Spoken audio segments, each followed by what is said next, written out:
இவ்வளோ நேரம் யோசிச்சு இருந்தீங்களா ராஜசேகரன் ப்ரோ? யோசிங்க யோசிங்க. நீங்கள் என்ன சாப்பிட்டீங்க? நான் களி சாப்பிட்டேன் ப்ரோ.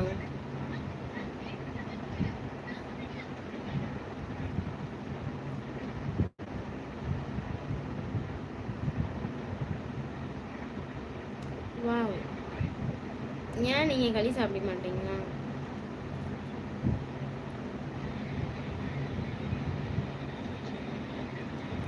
நாங்கள் அனைவரும் நலம் சிஸ்டர். வீட்டுக்கு ஓகே ப்ரோ, பார்த்து பத்திரமா போங்க. லைவில்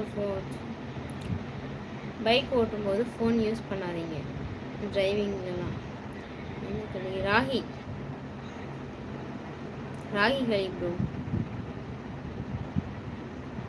ஹாய், சாப்பிட்டீங்களா? கல்யாணம் ஆயிடுச்சு. கல்யாணம் ஆயிடுச்சு. Pavithra Ajaykumar bro, welcome. களி கருவாட்டு கத்திரிக்காய் தட்டைப்பயிறு சேர்த்து வைத்த குழம்பு செய்வது. அப்படியா தங்கமே ப்ரோ? நல்லாயிருக்கும், செம்ம டேஸ்ட்டாக இருக்கும் நீங்கள் சொல்கிற குழம்பு களி.